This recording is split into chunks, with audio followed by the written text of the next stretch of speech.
Prime Minister Dr. Keith Rowley says government exhausted all other steps to tackle crime before deciding to implement a state of emergency without a curfew.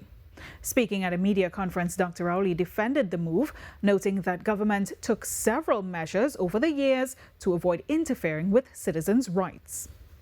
We use other options. And one of the things I did along the way as we moved to this point was to strengthen the ability of the ministerial side of working with the police. And we added a minister to the Ministry of National Security. We took a number of steps intra that ministry, and we sought help externally where help was required, and we have been using every other option to try to avoid interfering with your rights in an emergency.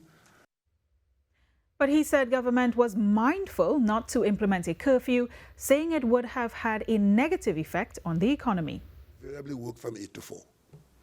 During the period 8 to 4, broad daylight, they can conduct their business, whatever it is, or most of it, and not be affected. Even their employees can get home after 4 o'clock by a curfew.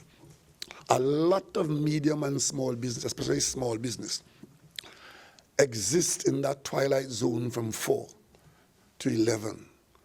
So a curfew literally shuts them down, and the government has been mindful of that all along. Entertainment, if you have a curfew, you kill off that part of the economy. Following the declaration of a state of emergency on December 30th, a review tribunal has been appointed as outlined by the emergency powers regulations.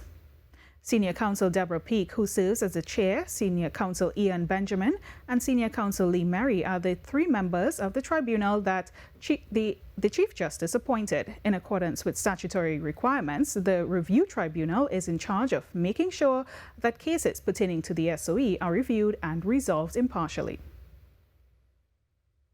Also tonight, 10 people are now in police custody following a series of state of emergency operations across the country.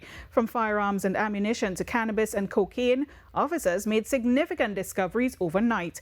In the Western Division, a late-night operation in Maraval uncovered a quantity of cannabis at a bar along Moncoko Road and later seized 12 rounds of ammunition near a water treatment facility. Meanwhile, in Arima, officers acting on intelligence discovered a Glock pistol with 13 rounds of ammunition in a house at Samaru Village. 2 minors aged 16 and 17 were taken into custody.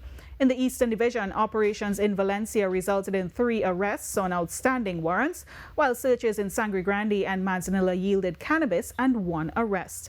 Additionally, in Rio Claro, 4 suspects were detained for trafficking cannabis, possession of cocaine, ammunition, and larceny. Investigations into all of these cases are ongoing.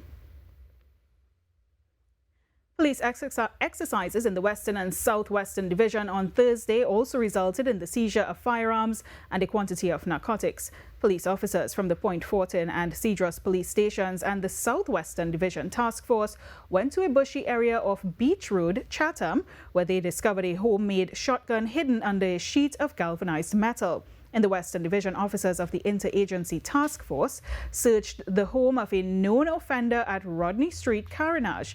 A further search of an adjacent empty lot led to the seizure of 387 grams of cannabis. The team also went to Seaview Gardens, Carenage, near a sporting complex, where they discovered a revolver hidden under a bleacher.